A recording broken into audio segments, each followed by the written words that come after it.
오늘의 사연 지금 바로 시작해볼게요.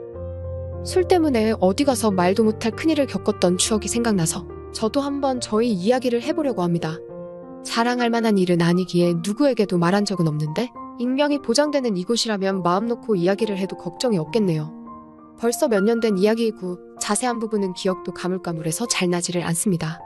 당시 만나던 여자친구와 있던 일화인데 그 여자친구에게는 여전히 비밀로 간직한 이야기이긴 하지만 지금은 알고 있지도 않을까 그런 생각이 드네요. 술 취하면 개가 된다는 말이 딱 저를 위한 말이라고 생각했습니다. 그때는 술 잘 마시는 게 자랑거리고 멋진 거라 생각했던 철없던 시절이었기 때문에 보통 한번 술을 마시기 시작하면 다음날에 필름이 안 끊기면 술을 좀 덜 마셨구나 생각할 정도로 틈만 나면 술 마시고 취하는 게 일상이던 시절이었지요. 아무튼 그 당시에는 지금 다니는 회사가 아니고 경력 쌓겠다고 들어간 회사에서 일을 할 때였는데 교통이 워낙 불편하던 곳이라서 회사랑 가까운 곳에 자취방을 구해서 지내고 있었습니다. 근처에 공장도 많고 땅값도 싼 지역이라 중소기업도 많이 위치한 지역이었습니다. 그리고 가까이에 대학교가 딱 한 개 있었는데 어떻게 근처에서 술 먹다가 알게 된 여자하고 이렇게 저렇게 잘 풀려서 연애하는 사이가 되었습니다. 여자친구는 그 학교에서 공부를 하던 대학생이었고요. 여자친구는 당시에 대학교 기숙사에서 지내고 있었는데 하루는 저희 집에서 신세를 져도 되느냐 묻더라고요. 안 된다고 할 이유가 없었지요. 잠은 한숨도 안 재울 거라고 준비 단단히 하고 오라고 너스레를 떨고 있는데 그것 때문에 저희 집에서 자는 게 아니라 저한테 부탁이 있다고 하는 겁니다.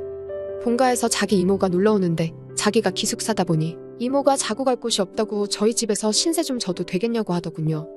당시에 제가 자취하던 게 어쩌다 보니 좋은 조건으로 투룸짜리 빌라를 빌려서 살고 있었는데 방이 하나가 비다 보니 그 방에서 자기를 자기 이모와 같이 하루만 재워줄 수 있냐고 묻더라고요. 김이 새기는 했는데 그날만 날도 아니고 이렇게 여자친구 한번 집에만 들여서 재워주면 저한테도 앞으로 나쁠 게 없고 자연스럽게 우리 집에서 자고 가라는 말을 할 수 있겠다 싶어서 그러라고 했습니다. 이모라고 해서 저는 엄마뻘 되는 사람이 올 줄 알았는데 이모가 무슨 언니라고 해도 무방할 정도로 젊은 사람이라 놀랐습니다.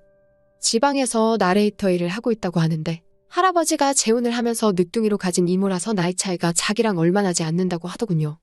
거기에 할아버지 부탁으로 어머니가 이모를 아기 때부터 돌봐주면서 자기랑은 자매나 마찬가지로 지냈다고 하더라고요. 나레이터 일을 해서 그런지 미모도 미모인데 춤을 춰서 그런가 군더더기 없는 모습이 인상 깊었습니다.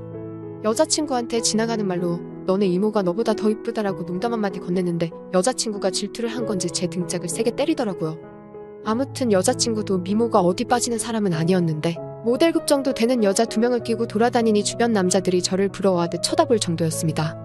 물론 그 시선이 제가 아니라 눈부시게 예쁜 두 여자한테 향한 것이겠지만 왠지 그 두 여자들과 같이 있는 저를 시기 질투하는 듯한 느낌이 들어서 왠지 모르게 어깨에 힘이 들어가더군요. 누가 뭐래도 그 여자들하고 같이 걷고 있는 건 다른 사람이 아니라 바로 저였으니 말이지요. 아무튼 같이 근처에 있는 호프집으로 가서 간단하게 술을 한잔 했습니다. 여자친구 이모한테는 멀리서 여기까지 무슨 일이냐고 물었는데 여자친구가 지금 자기가 구상 중인 사업이 있어서 그것 때문에 이모가 도와주러 온 거라고 하더라고요. 지금이야 인터넷에서 아무나 장사할 수 있게 플랫폼이 잘 되어 있지만 그때는 그렇지가 않았습니다. 그리고 인터넷 쇼핑 사업이 대박을 칠 수 있는 사업 아이템이라는 인식이 막 자리 잡기 시작한 때였기도 했었고요. 여자친구는 안목이 있고 여자친구의 이모는 나레이터 일을 하는 만큼 모태가 좋고 키도 크고 길쭉길쭉했기에 여자친구가 쇼핑몰을 차리고 여자친구 이모가 모델을 하는 식으로 해서 옷 장사를 한번 해보고 싶어서 사업 구상을 해보려고 불렀다 하더군요. 저도 마침 회사에서 하고 있던 일이 판매업 관련이고 유통 전반적인 부분에 대해서 제가 지식이 있었기 때문에 제 의견을 물어보고자 제 도움도 필요해서 상의 한번 해보고 싶어서 자리를 만든 거라 하더군요. 거기에 당시에 제 취미가 사진 찍는 거였거든요. 인물 사진은 찍어본 적 없었고 취미 삼아 출사 나가서 들꽃 같은 거 찍는 게 전부였긴 했지만 제가 고성능 카메라도 가지고 있어서 셋이 한번 잘해보자고 하는 이야기였습니다. 아무튼 이야기가 본격적이게 되었는데 여자친구 이모도 나레이터 일 때문에 알게 모르게 스트레스도 너무 많이 받고 힘들다고 해서 자기도 이 일에 긍정적이라고 하는 겁니다. 그렇게 그날은 간단하게 한잔하면서 이야기를 나누게 되었고 여자친구 이모가 짐 싸들고 이 동네로 이사를 오기로 했습니다. 술이 애매하게 취해서 아쉽긴 했는데 그날은 여자들이 제 집에서 잠도 자고 가기로 되어 있으니 너무 무리해서 마시지는 않기로 했어요. 그런데 막상 여자친구 이모가 짐 싸들고 올라왔는데 지낼 곳을 따로 알아보지도 않고 무작정 올라온 게 화근이었습니다. 여자친구도 이모가 아무런 준비도 없이 올 것이라고 생각을 못했는지 어떻게 해야 하나 고민하더라고요. 하지만 결국 어떻게 되었겠습니까? 제 생각엔 애초에 여자친구 이모도 그렇게 할 생각으로 아무것도 알아보지도 않고 올라온 거라는 생각이 들었습니다. 저희 집에서 지낼 작정을 하고 온 거지요. 여자친구는 기숙사 생활을 하고 있었지만 아무리 자매처럼 자라온 이모라고 해도 남자친구 집에 이모를 살게 하는 건 아니라고 생각했는지 기숙사 짐 빼고 와서 저희 집에 같이 살림을 차렸습니다. 여자친구는 거실로 쓰는 곳 구석에서 지내기로 하고 저는 큰 방, 여자친구 이모는 작은 방에서 이렇게 세 사람이서 같이 지내게 되었지요. 저는 회사 일이 있었기 때문에 많이 도와주지는 못했지만 두 사람이서 아주 열심히 하는 것처럼 보이더군요. 원래 혼자 지낼 때는 집에서 반주도 자주 했는데 같이 살게 되면서 술을 못 마시게 되니 그게 참 불편했습니다. 이제 어느 정도 여자친구 사업이 가닥이 잡히고 시범 케이스로 몇 개 물건을 팔아보기 위해서 제가 사진을 찍어줬습니다. 인물 사진은 처음 찍어보긴 하는 건데 카메라 안에 담기는 여자친구 이모의 미모가 보통이 아니더라고요.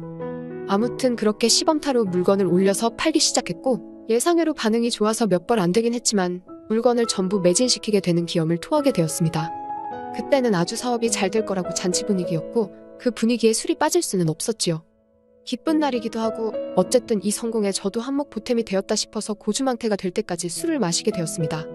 그런데 술이 들어가니 그동안 참아왔던 게 한 번에 터지게 되더라고요. 셋이 지내게 되면서 그동안 해야 할 걸 못하고 지냈는데 여자친구 이모가 술이 약해서 잠을 자러 방에 먼저 들어갔거든요. 여자친구랑 둘이 술을 마시고 있다가 저는 기회만 보고 있었습니다만 여자친구는 그래도 이모가 있는데 어떡하냐면서 자꾸 거절을 하기 시작했습니다. 그러다가 여자친구도 저랑 더 술을 마셨다간 뭔 일이 나도 나겠다고 생각한 건지 자기도 이만 자야겠다며 저보고 방으로 들어가라고 하더라고요. 김이 팍세기도 해서 그냥 술이나 더 마셔야지 하는 생각이 들어서 여자친구한테 오늘은 내 방에 들어가서 자라고 했습니다. 그리고 혼자서 술을 더 마셨어요. 평소보다 긴장을 하고 마셔서 그런가 술이 잘 취하지가 않았는데 혼자 마시기 시작하니 순식간에 어지러지해지기 시작하고 취기가 빨리 올라오더군요. 여자친구 이모랑 셋이 같이 살게 된 게 제 계획도 아니었는데 그것 때문에 아무것도 못하게 되었다니 속상하기도 하고 매몰차게 거절한 여자친구가 괘씸하기도 한데다가 술 기운도 오르기 시작하니 저를 막을 수 있는 게 아무것도 없더라고요. 그래서 이모고 뭐고 내 집에서 내 맘대로 해야겠다 생각해서 여자친구가 자고 있는 방으로 들어갔습니다. 여자친구는 저를 거절하는 듯 하더니 결국 집주인인 제 눈치를 보기로 한 건지 이내 저를 거절하지 못했습니다. 그리고 그대로 잠든 것 같은데 아침에 머리가 깨질 것 같은 숙취에 일어나서 보니 제 옆에는 여자친구가 아니라 여자친구 이모가 있더군요. 이게 무슨 상황인가 싶었습니다. 제가 술에 취해서 꿈을 꾸고 있는 건가 싶기도 하고 가만 기억을 되짚어보니 여자친구 이모가 자러 간다고 방에 들어갔을 때 제 방으로 들어간 건가 싶은 기억도 나더라고요. 그리고 저는 당연히 여자친구가 제 방에서 자고 있을 거라고 생각을 하고 그 방으로 들어갔던 거고요. 저는 살금살금 아무 일도 없었다는 듯이 방에서 나와 거실에 있는 여자친구 이불위로 몸을 숨겼습니다. 정말 술이 일찍 깨서 잠에서 일찍 깨어난 게 천만다행인 듯 싶더라고요. 여자친구 이모도 술에 골아 떨어져 있던 상황이었으니 속으로는 제발 기억을 못하고 있기를 기도하고 있었습니다. 첫 끝발이 개끝발이라고 잘 될 것 같았던 쇼핑몰 사업은 첫 매진을 기점으로 그 뒤로부터는 거짓말같이 한 개도 팔리지 않게 되었고 여자친구 이모도 나레이터 일을 할 때보다 돈을 못 벌고 있으니 흥미가 떨어졌는지 고향으로 돌아가겠다고 짐 싸고 돌아갔습니다. 그 뒤로 여자친구랑은 몇 달 더 만나다가 헤어졌는데 문득 그런 생각이 들더라고요.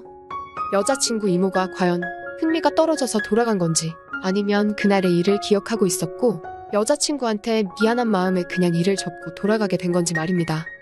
진실은 그날의 일을 겪은 여자친구 이모만이 알고 있겠지요. 헤어진 뒤로는 당연히 소식도 들리지 않고 저도 회사를 옮기게 되면서 그 지역을 떠나오게 되었으니 살아는 있는지도 모르는 상황입니다. 그래도 가끔씩 그날의 일을 추억하면 정말 다른 것과 바꿀 수 없는 좋았던 젊음의 한 페이지였던 것 같네요. 오늘의 사연은 여기까지네요.